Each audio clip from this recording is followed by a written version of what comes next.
Hey everyone, welcome back to Make It Happen Mondays, where we talk about sales, business, entrepreneurship, personal growth, mental health, and everything in between with guests who I truly respect and I think make a positive impact on the world around us. And Donald C. Kelly is one of those people.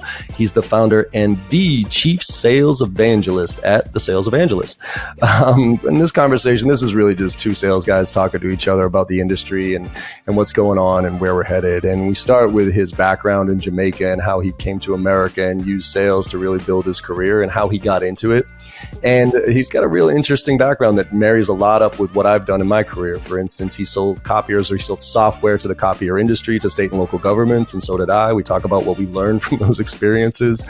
He also picked up a book called Raving Fans by Ken Blanchard, and we talk about the impact that had on both of our lives. He's an adjunct professor at Brigham and Young University, so he teaches in universities, which is really important these days to help try to introduce sales to people before they get out of college and teach them on how to do it the right way. And that's where we took this conversation is, in our opinions, how is sales done right? And how do we combat the negative perception? And how do you approach sales with the right mindset? So we talked about misconceptions. We talked about breaking the norms. We talked about being hungry, all of that. So I really hope you enjoy this conversation as much as I did. Let's make it happen. What's happening, Make It Happen family? Big shout out to our partners today, Gong, Vidyard, and Chili Piper. Gong's data is more than valuable. It's cornerstone in any organization looking to collect the data that's going to tell them where they can improve and where they need to spend their time making changes. Vidyard makes it easy for people to use videos anywhere. No matter whether you're sending videos in email or on social media, posting them somewhere, or sending them in a DM, Vidyard has got you covered. Our friends at Chili Piper are so much fun to be around. They make it easy for people to get on your calendar. And every sales rep has got to have this function locked in. It's one of the most important things we can do as a seller. How can I get you on my calendar easily? Chili Piper can make that happen for you. Be sure that you're checking out all these great tools. And now let's pass it over to John to find out who's joining him today. See you soon, everybody.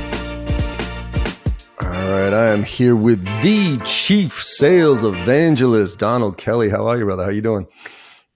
Man, I can't complain, man. Life is good. I'm excited. I mean, the fact that I'm here chilling with John, I'm like, come on, man. It's a good day. Right? We're talking sales, having fun. Like, same thing, man. I think I feel very blessed in the sense that, you know, I get to do what I love and share knowledge with people who are usually a real blast to talk to, right? I mean, being able to sell sales to salespeople is never really thought about that in my career early, but man, it's pretty rewarding when you do it right?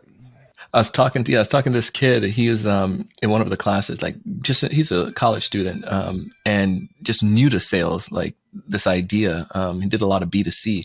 And then he's like, so what exactly do you do? And I explained to him just like that. He's like, whoa, there's an avenue to sell sales to salespeople. I'm like, yeah, bro.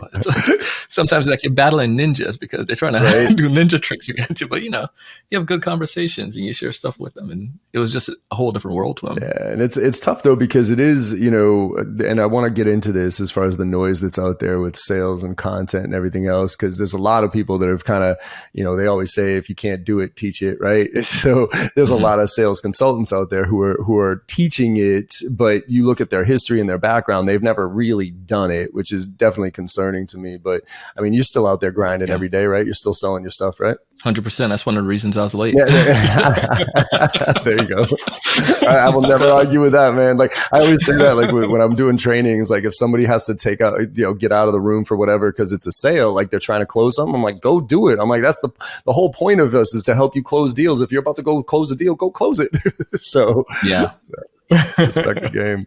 Hey, let's talk for the people that don't know you, Donald. Give us a little background on you about how you got here, and there's a few things in your background that I want to highlight. But why don't you give us your little journey here? So I come from Jamaica, and I'm on a picnic. When I was 9, my family moved here to the States in South Florida, and just kind of grew up around selling, and I didn't know it was selling. Just the way of life, the way culture is built in Jamaica. Mm-hmm. So I was that little kid hustling the candy at school and, you know, singing, you know, lollipops or whatever I could get my hands on. Then I loved that idea so much. I started playing around with it in like my middle school and high school days, and then I went to college, and my friends were like, "You should think about sales," and that's where I really kind of got the formal thing in sales. And I did the Dish Network for the first gig over the phone, getting social and all that stuff. And then after that, I went into did some what do you call it, timeshare. No, man, you were a timeshare sales. Oh shit. I was the inside sales guy, so we would call and give those Kohl's gift cards, Home Depot, Best Buy gift cards, and get them to go. And we would prep them though, John. Like hit you up and at dinner time and like, hey, so and you're like, I don't want to get sold. Like, listen, go there. Don't tell them you can't afford it because they'll figure out a way. Just tell them it's not in my plans at this point. So, I gotta send you this. Probably the most popular blog post I've ever done in my entire life. It's called 11 lessons learned from getting drunk in Vegas and accidentally buying a timeshare. Oh crap. Dude, I knew what was happening. Like they had, so actually as a pause on that, I talk a lot about the science and the art of sales, right? Uh-huh. And it's obviously a balance. I think it's a little bit more of it should be more of a science than an art. But that industry, the timeshare industry, has scienced out sales to the nth degree. I mean, there's no wiggle room there. They know exactly when you say this, do that. When you do this, say that. And it is masterful, but it also is a negative because there's this book out there called Getting to Yes. Have you ever read the negotiations book, Getting to Yes? Yeah, I've heard of it. I've not read Getting to Yes. Right. And the concept though is like you just get a bunch of yeses right along the way and they're preconditioned. And that's basically what the timeshare industry is based on. And the problem with that is, and you marry that with Chris Voss, Never Split the Difference, and how you should hunt for the no. Whereas like if you're doing yes, yes, yes, yes, yes, it's like this uncomfortable thing. Like, yeah, okay, yeah, that you're right. And then it's like, but then there's so much buyer's remorse because, and you said this before, you don't like it in sales when you have to convince somebody. Like I think you had 4 biggest misconceptions about selling. You even wrote about these in your book, right? About convincing people. Could you talk about that a little bit? Yeah, it's like when you look at it in sales, like Jeffrey said it, Gittimer, one of the first people I had brought on in a podcast back in the days, he said, people love to buy, but they hate to be sold. And I think he borrowed it from somebody like a Zig or whatnot. But it's so true. Like I don't, everyone knows when they're being sold or being coerced or being tricked into something. But if you can empower me to buy, I mean, I'll buy all day. And go back to the consumer side, like right now, I don't much know, but it's 3:00. I bet you there's an Amazon package going to my house because my wife orders that. She loves to buy. Like it's just in our nature, human beings love to get things. But if you're making me feel or trick me into doing it, I don't want to do that. And that's when the, obviously great sellers come around because those people are going to educate you enough. Go back to what you're saying with like Chris Voss, like you're educating someone enough in that process that it makes sense to them and they're persuading themselves to buy rather than me tricking you or persuading you to buy. And when I first got involved in sales, the first movie I saw in sales, well, not one of the first, but it was in high school. I don't know how to show this in high school, but it was Boiler Room. Remember what Vin Diesel? I know it. Yeah, I know it well. And I thought that's what sales was, John, because I was thinking like, all right, cool. Yeah. Look at those guys. They're getting all this money and that's what they're doing. They're tricking these people. And it was manipulation and con artists, or, being a con artist. And anyway, so that's the attitude that I saw and you see still prevalent, and especially in the timeshare world, rather than educating me enough that I make a buying decision that's going to be in my best interest and for which you're going to get compensated, Well, I love because again, it's helping people buy, right? And getting it, it's almost like Inception, the movie Inception. Right, where they put that idea deep down and then let it cultivate to be yours. Look, I don't want to spend 20 years down, 100 years down there or anything like that, but I do want to kind of plant that seed, and that's where I actually make the analogy these days with challenger sale, right? So challenger sale, like the whole concept, either one side of it lead with insights, but the other side is challenge people, and the mentality is, look, you make this decision once a year, I help people make it every day. Let me show you where people make good decisions and bad decisions. But I'll tell you right now, man, even at my 46 years of being in the game for about 26, 27 years at this point, legit challenging somebody and like telling them you're wrong, that doesn't really usually work all that well. But if you ask questions to get them to think about it a little different and it ends up being their idea, then that's how I challenge, right? I challenge by asking you questions that get you to pause and think for a minute and go, I haven't thought about it that way. Because if I get you to do that, I got you. Right? That's like, and that's the money question. That should be a next book, John. I didn't think about it that way. Like, as soon as you can make somebody say that, like, it is game changer. And then when people do that to me, I'm just like, like, right now I battled the whole idea of the EV. I'm like, do we really need an EV? Do we really need an EV, electric vehicle? And then now I'm just like, why was I so against it? And, or not necessarily against it, but just thought it was just like, yeah, I'm a big Tesla dude and, love, the Tesla idea, but I was just like, yeah, but then it was somebody who challenged me and I was like, holy crap, I didn't think about it that way. I was like, there's not enough charging stations or blah, blah, blah. Right. And then they shared some insights and I was like, holy moly. The people probably said the same thing about gas. There's not enough gas stations or whatnot. Anyways. Well, I think that's why I think a master from a sales standpoint is when you can make analogies to people that help it make sense to them in their kind of world, right? So a lot of people, I try to make those analogies. Well, how would, what about if, like, last time you bought an iPhone, whatever that would be that is their day-to-day life, and get them to make that connection to what we're selling. Like, it's like, oh, okay, all right, that's a different way of looking at it. And I think that's the challenge is waking people up a little bit, right? Because so many people are so hyper-focused on whatever's in front of them and they're trying to do what they do. I genuinely believe it's our job to wake people up a little bit by asking them those questions, not by telling them how smart we are or how great it could be, but just being curious. Yeah. Have you said you grew up kind of, I can see where I've been to Jamaica a few times. Rude boy. I can see. A lot of mercy. Yeah, trust me, I'm a big fan. But hustle's there, right? I mean, there's no question about it. What about curiosity from your perspective? Like, were you a curious kid? And the question I ask a lot of people is, can you teach genuine curiosity, or are you born with it? I think some people are gifted with it.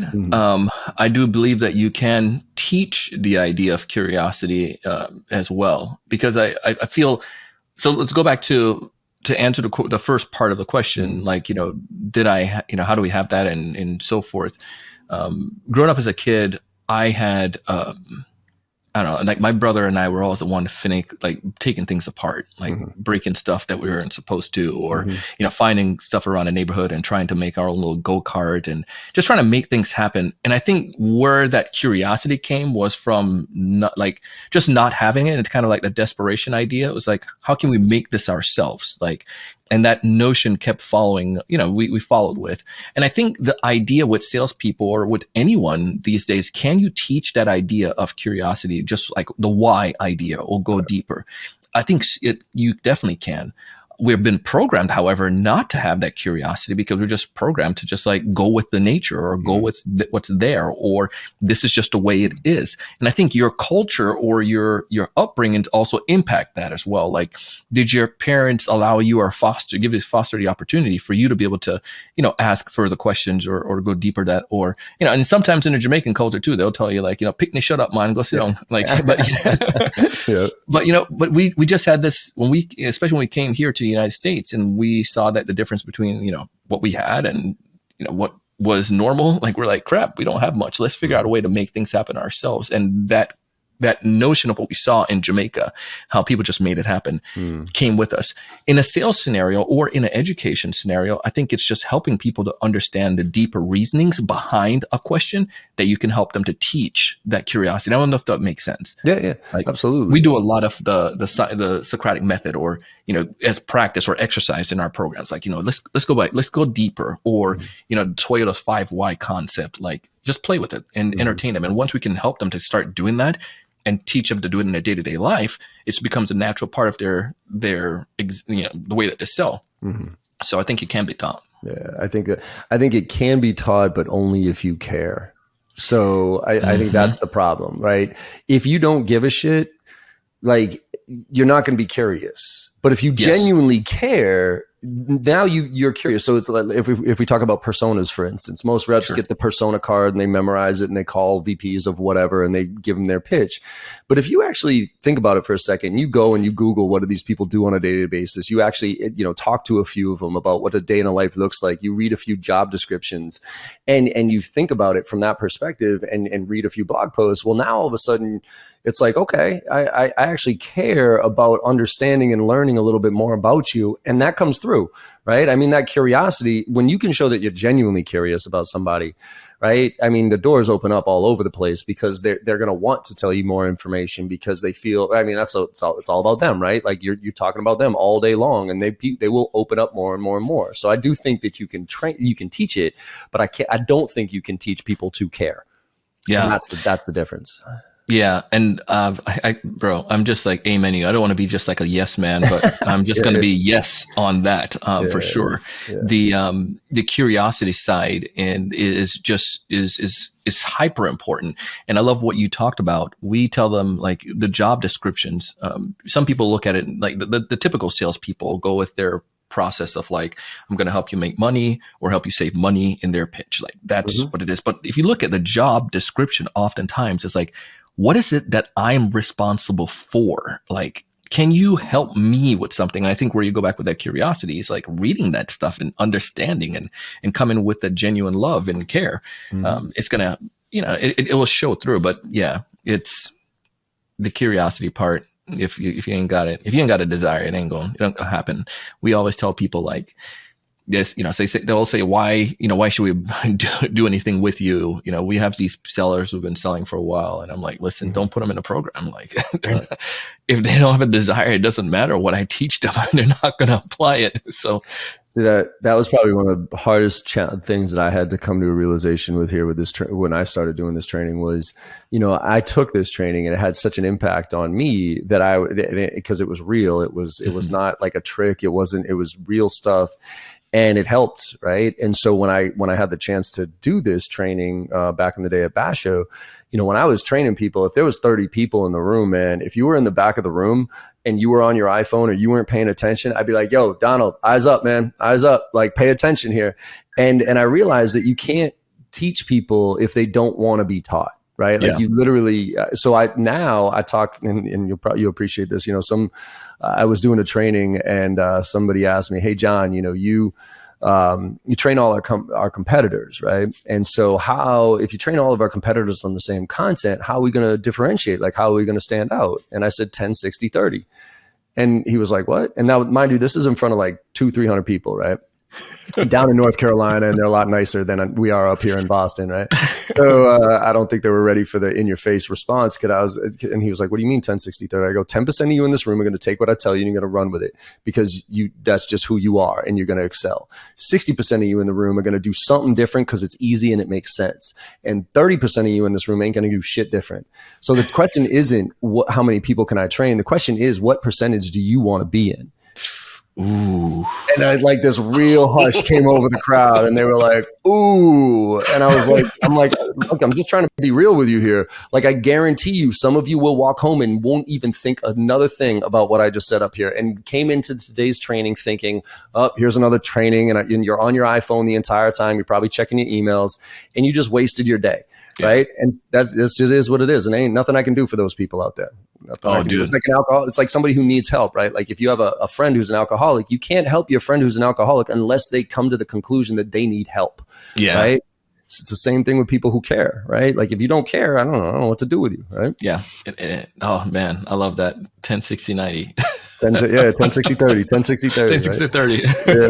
Talk to me about, you were in copier sales, right? Advanced processing and imaging. Was that a copier sales or printer sales? It wasn't actually the equipment. We did the software. So it's a document management company, but we did partner with the copier folks. So the solution that we sold, I didn't get a job at a copier sale. And I always like Ray. I'll tell you the story about this. I ain't gonna say his last name. Ray down in South Florida. I went to this job interview, John. I doing managed IT before that, and was trying to get more into a new gig. And one of my friends went to work copier, and I went in, and he was like talking to me, just like 2 minutes. I drove to Boca, so it was like 30 minutes from my house, 20 minutes, and then he was like asked 2 questions. I can't much remember what it was, but he was like, "Yeah, you're not gonna make it.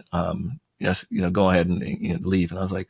He didn't say it exactly that harsh, but it was pretty harsh. He was like, yeah, you're not going to make it. But thanks for coming down. So I didn't make it out of a showroom. And I was like, man, I'm so glad.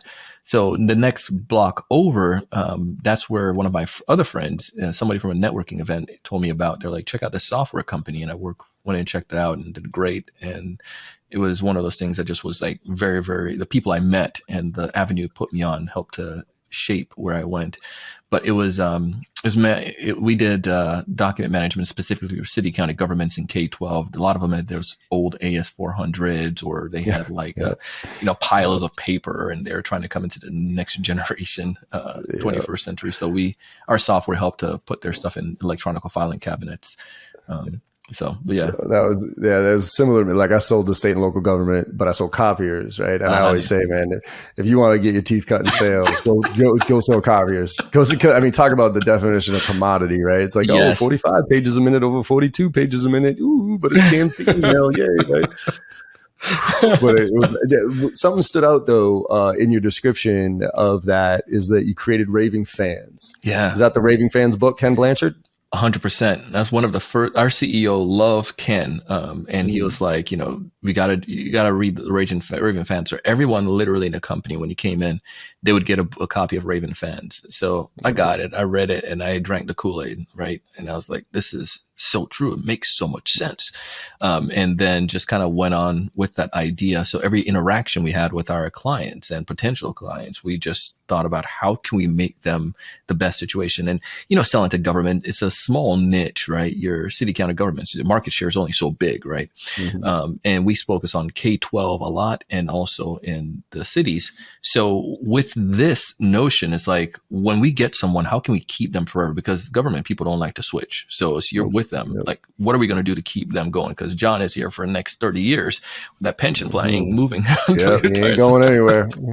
I graduate, might retire a little bit early, but probably not. Not if he wants 100% of that pension. Nope. And he's, you're the CIO now over that district. Like, come on, ain't moving. So Raven Fans was a big philosophy that we followed. Yeah, we actually did that at my first start. So I sold IT services too, right after Xerox. And I read that book and I was like, all right, I like this. And the whole concept of know who you are, know what your customer expects of you, and then do 1% better, right? Yeah. Every day. So one of my whole guiding principles is 1%. But we used to actually give out Raving Fan awards internally and externally. So we would say we would once a month, and I would be the one standing up in the group. And we had this little email box where if you saw somebody doing something special, you would just put it in there, and then we would vote on it. And it was an internal Raving Fans, which is who internally here helped somebody else out, went above and beyond, and then externally, like customer feedback saying, hey, you went above and beyond. And we would give out little just gift cards every month, but it kept that mentality of how can you go that extra mile for somebody? How can you do that just a little bit more than the average person would? And it's amazing how the little things matter. I mean, you don't have to do that much. It goes back to caring, but you don't have to do that much to really create raving fans in this world these days. I think it's just often overlooked, right? Just like the small things. And go back in the days, like people would do like the birthday cards or things like that. You share things like this with people nowadays and they get like, it's like, what? Or, the way that we see it right now is like LinkedIn with some of the birthday things, you can automatically push a button and say happy birthday. But think about if I got a text from somebody or even just like a personalized message on that. Sometimes I go silly with it too. People who I know, so I'll start singing to them with like a video message, like happy birthday too, but it's just a little special thing, but it's that those small gestures that let you know that I care for you or that I'm here for you, or I did this personally for you. And those are great. And people like them because the bar is so low these days. I'm saying, man, it's so low. I really do wish I really wish LinkedIn would shut off the birthday notification. Thank you. Because I get probably 200 to 300 emails on a weekly basis on average, right? Mm-hmm.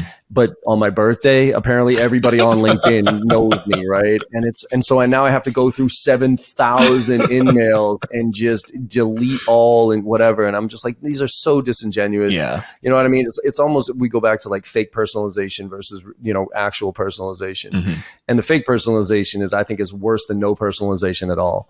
Like if you fake personalize it because you find replace send, or you send that automated message, man, like I actually look at you in more of a negative than a positive in so many ways, right? Yeah. This is why I love it when I get the Donald C, like, hi Donald C, that I know. Yeah, right. Like, bro, You Come try to on, man. personalize that. Yeah. And then the letters, here's the other part too. When they use Gmail and they do it like the subject, my name is like font size is like 2 times bigger than the body paragraph. Yeah. Stop it.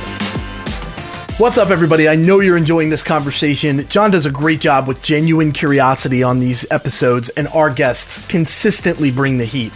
We want to take a moment here and let you know that you've got an opportunity to become better than you were yesterday. And you can do so by gaining access to all of JB Sales content. All of their training, tips, techniques, tactics, and takeaways can be yours for $1 a day. $365 for the year gets you annual access to everything, including our private Slack channel for members only, which you get access to all of us directly 100% of the time, 24 hours a day. And then at the same time, you're going to get access to our bi-weekly Ask Me Anything sessions where you can bring real deals to the table and get the help that you need where you need it. This is very, very important.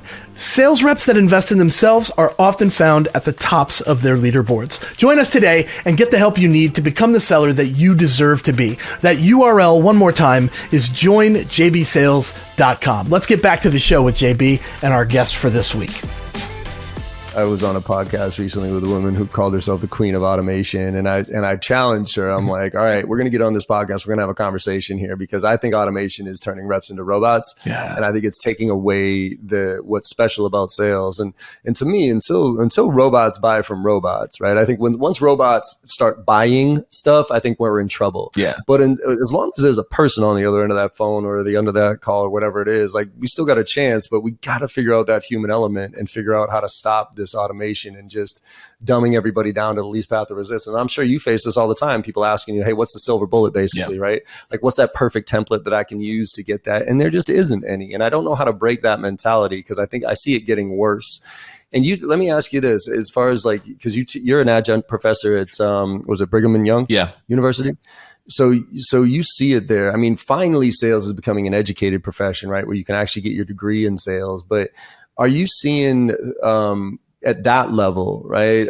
How are you seeing sales evolve? And what are you seeing in the universities right now that's either giving you hope or making you concerned for the profession itself in the future? Yeah, I mean, the hope side was like what you said at the top is that it's actually happening. It's my alma mater, and they were developing their program, and they said, you want to teach, and I was like, they're like, yeah, you can't afford me. So I was like, right. I'll pretend it's like one of my training classes. I'll just do one class a semester, help you out. And it's good. It's like an hour and a half, whatever. But what I've seen with it though, is that a lot of the students, they don't know what they don't know. And this is why I like it, because they're coming in and we could shape them or mold them in the right way rather than, jumping out and going with some of the bad habits that's prevalent. I think some of the universities are still doing backward stuff from selling like 80s type practices, but at least they're listening and they're trying. In relations to this whole automation fad and the ideas behind that, I don't think they don't know anything about that per se, the student side. And the university professors, the ones that I've interacted with, they're open to this notion of what can be, taught better. My buddy and I, he's over to BYU's sales program, and we partnered with Stukin and created a digital sales textbook that's utilized. So it's great. They're using our stuff. So it's awesome. Yes. But they're not, they love the idea. When we mentioned something about customizing or mention about structuring an effective email to a prospect where it's personalized towards that individual, towards the needs of that person, they light up, because I just don't feel that they've known that. And it's just given them an opportunity to recognize something like this is the way you're supposed to do it. Now transfer out in the Silicon Slopes, because a lot of the students from BYU or from that Wasatch Front, Utah, California, they end up in Silicon Valley, or they end up in Silicon Slopes, like in Salt Lake is just like booming, right? So with that, they're jumping into these companies, and it's just like a machine. These companies have them going in as a BDR. So we're using XYZ product, XYZ outreach product, and just put these emails in. Marketing creates the template. Just don't mess with them, and you send them out. And I think that's where the bad habits are forming. And that comes from what we saw. And I love Aaron, but Aaron Ross with the predictable revenue concept, which revolutionized the industry. But then people just figure, if that's the way in VCs, if this is the way we want to evolve and hyper growth, then let's just mimic that. But there's a better way. You and I both know that. It's just not, you're not going to see the high numbers. And one last thing on that, one of the companies that I worked in, I remember Mike, dude came into the company and he was like blazing, John. He was doing like 150 activities a day. And the CEO at the time loved it. He was like, oh man, look at Mike. Mike is doing so many great activities. I was topping out maybe like at 40, you know, a good day went behind my back 45 because you're doing some, you know, meaningful outreach. And then what came to realize was a lot of Mike's activities were just kind of like the robot. He would just send these random emails and he would call and hang up, call and hang up. So the numbers look good in Salesforce, but it didn't matriculate after a couple of weeks. And that was a perfect example. And when I first saw that, I was like, never am I going to go into that full automation route because I know what that is missing. And I mean, there's some level you can have assistance with, but I feel when you go to that full extreme, that's where the issues happen. And that's where I see what a lot of these BDRs who are going into companies. So we're trying to prevent that early on to say, here's a better way through university. And we're fortunate we are in about 30 universities that are using the content right now. So it's cool. Nice. Very cool. Yeah. I think it's trying to just get to your point, like get them early. That's why, that's why I wrote my children's book, right? I want to be in sales when I grow up, because I like trying to change that perception, because no kid says that. No kid says I want to be in sales when I grow up, right? And it's always the default profession. And the way I look at it is, it's not really like our profession has a bad name for very valid reasons. And timeshare. Well, yeah, right. But here's the scenario, right? Most kids, they'll go to school, like unless you know you want to be a doctor, you want to be a lawyer, then good for you, right? Yeah. But most kids go and they don't know what they want to be. And so they pick a major because they think it's okay, right? And then they get out of school and they realize, ooh, either I don't want to do this, or B, I can't make enough money doing this. So let me see if I can. I heard sales, you can make some money. I'm pretty good with people and low barrier to entry. Let me try it out. And what happens is you take this kid who is usually a pretty ethical, decent kid, and you put them in a situation where they get a quota and a territory and very little training or guidance, and get told, look, if you don't hit your quota, if you don't hit your numbers, you ain't going to eat and you'll probably get fired in the next few months.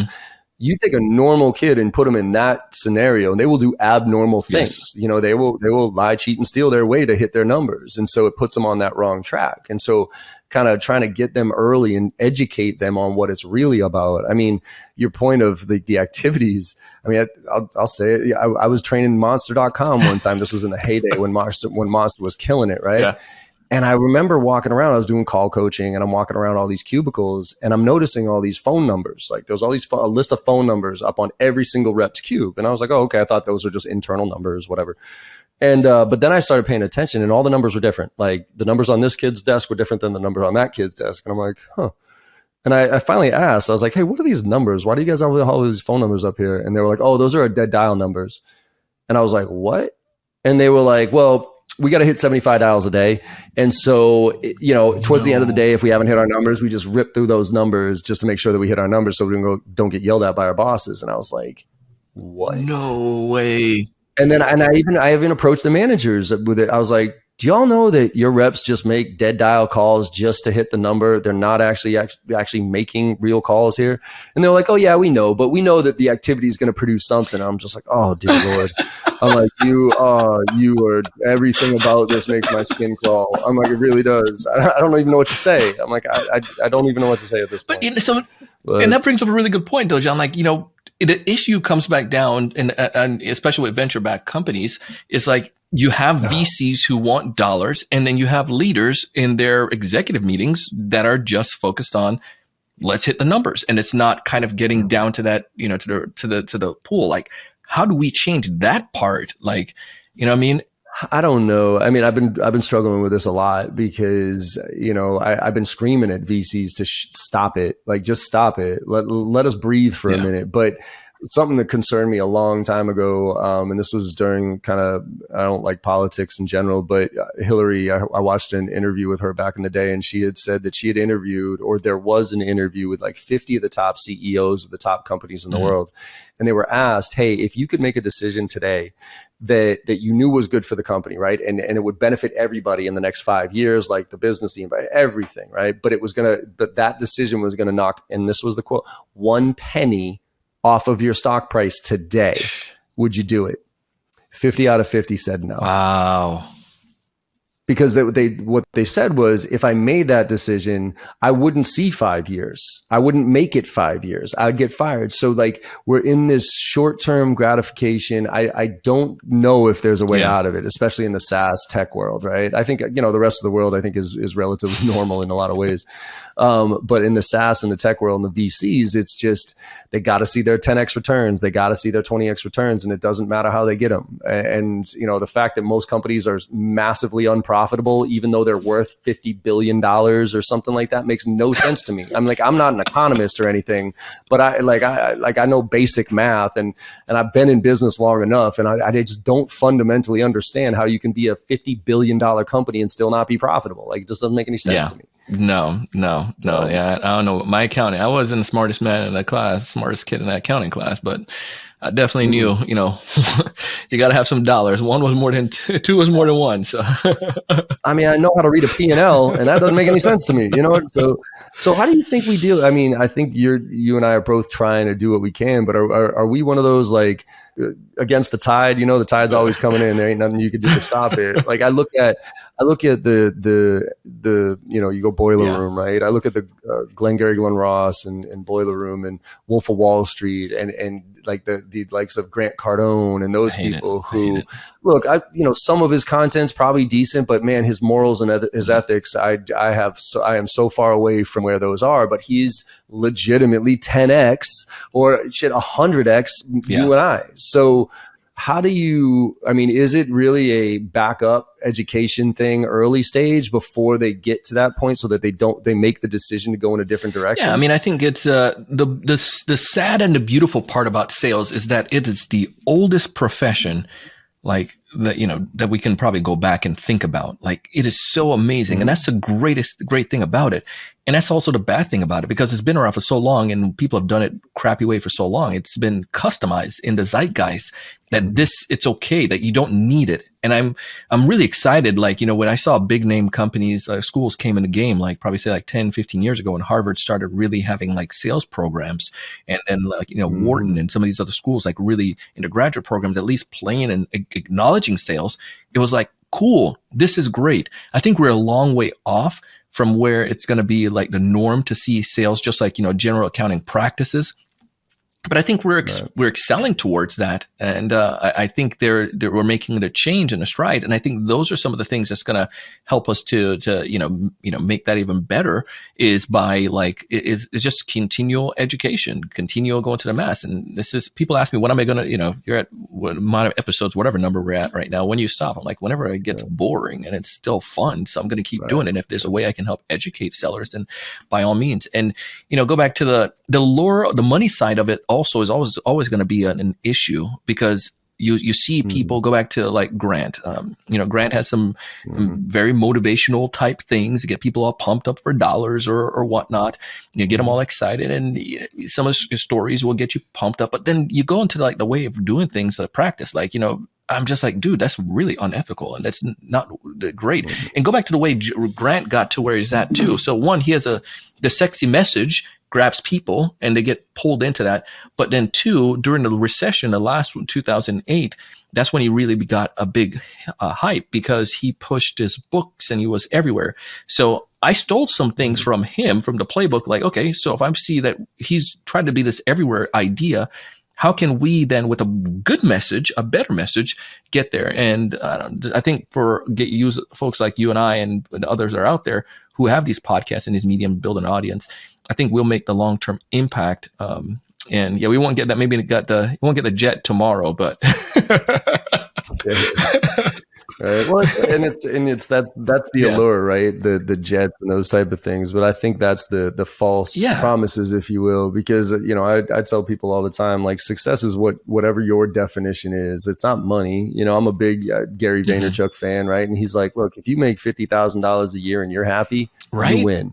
Period. Right? But if you make $10 million a year and you're a miserable piece of crap, then you lose. I know plenty of people who make millions of dollars and they're just miserable people. I'd much rather be, 50 G's coming home, see my kid, take them to the little league and those type of things. Right. So happiness is really the ultimate goal. And I believe that if you look at sales the right way, it can be the greatest profession in the world when done right, right? Because it provides opportunity. You help people solve problems. You don't try to convince people of stuff. You solve, you help other people achieve their goals. And it's just one of those things that I think obviously makes the world go round, but it can have such a positive impact if we break down those negative stereotypes of it. So here's the question with that too. This is your podcast. I'm over here asking the questions. Say, shut up, Jonathan. Yeah, no. I read a book a few years ago. This idea around, I forgot what the exact name was, something, sales machine or whatnot. And then I think Kevin Darcy brought it up recently. And then one of my clients, she brought this up as well. So it sounds like what we're going around to is the money. So why don't we cut commissions?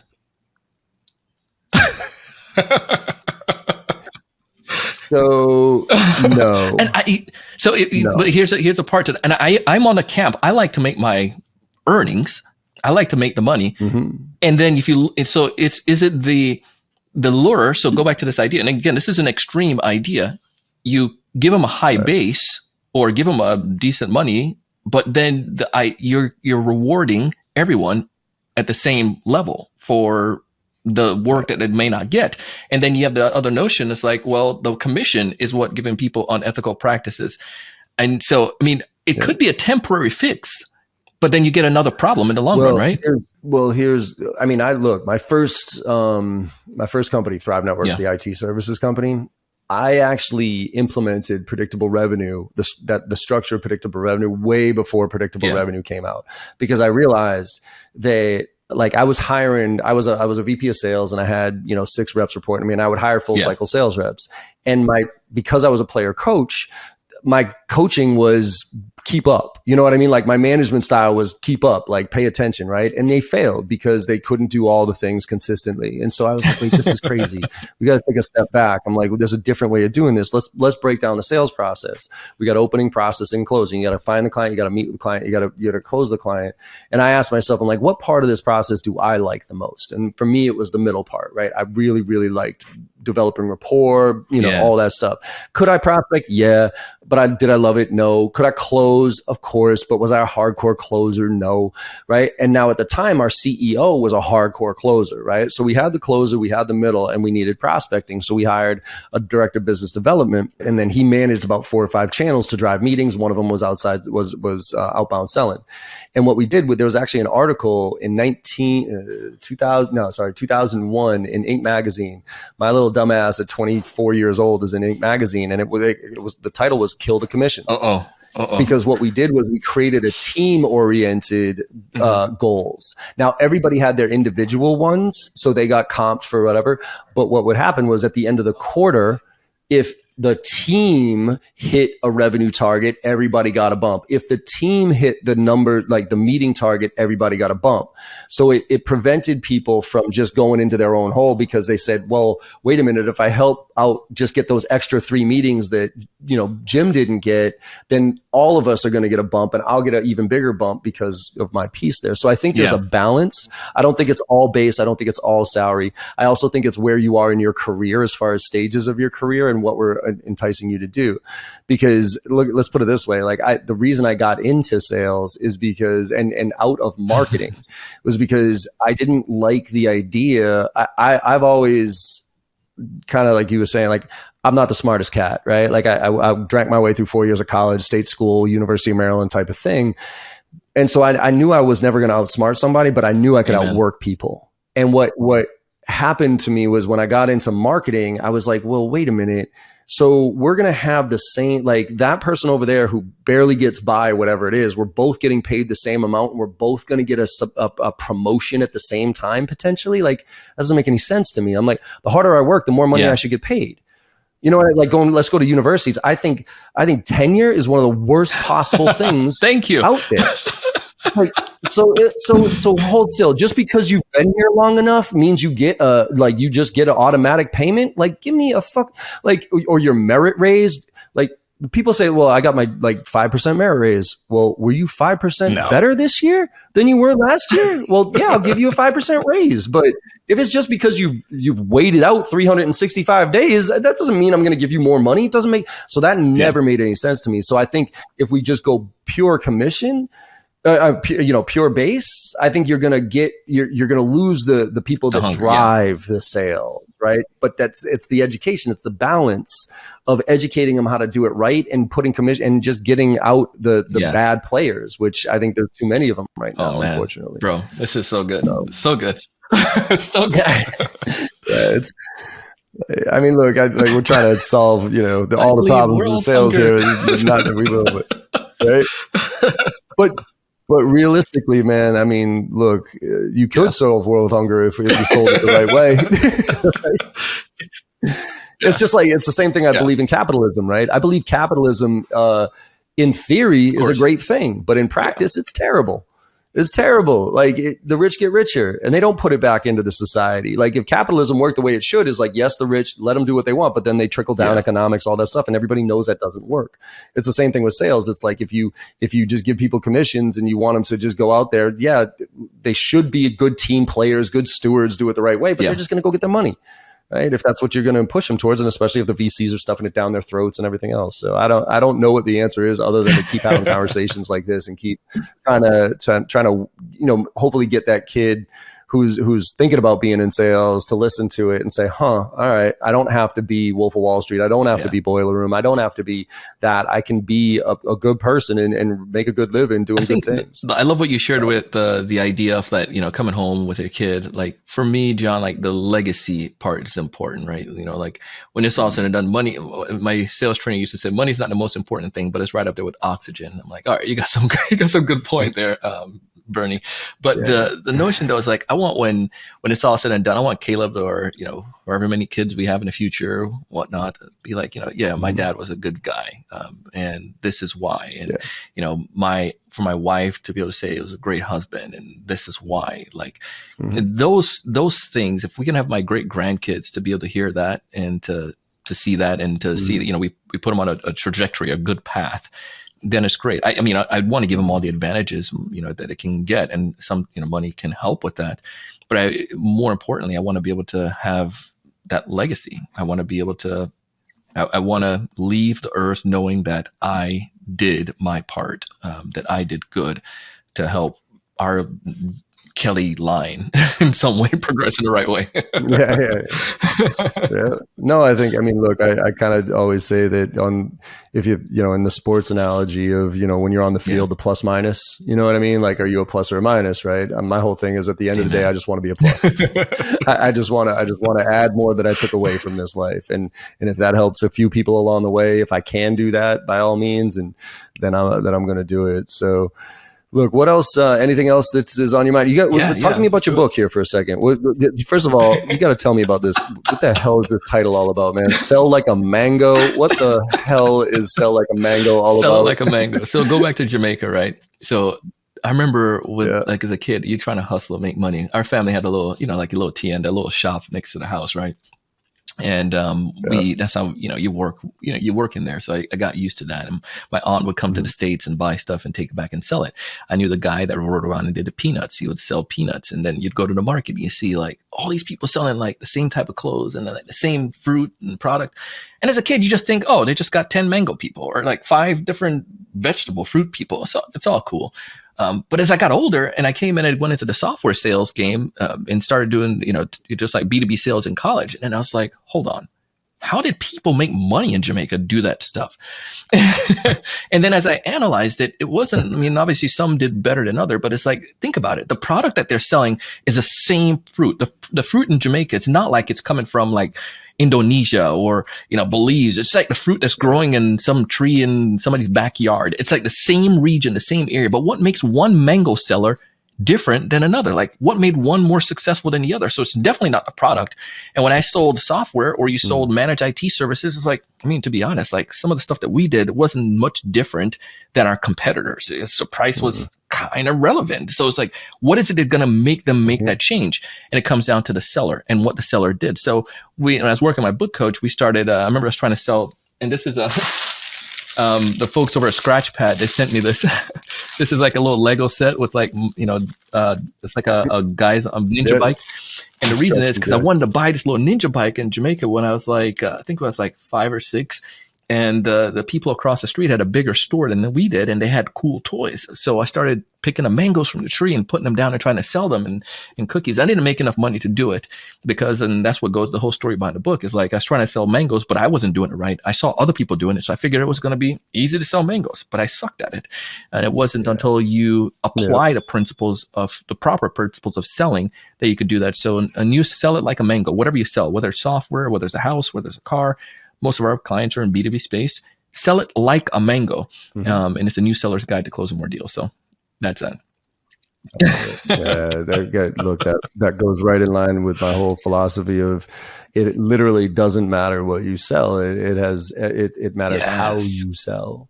Right. I mean, that's it. Like you could have 2 people selling the exact same. That's why engineers, founders always scare me a little bit. And I always caution sales reps when they go out looking for jobs, just be careful if you're going to go work for an engineering led company, because if they look at sales as kind of a necessary evil and they're like, oh yeah, whatever, but they think the product is the best, run away because you're going to get in this feature function game, and guess what? Somebody else tomorrow is going to come out with a better product with a better feature and a better function, and you're going to play that game, and you have to have support from the top from a sales standpoint that sales drives everything.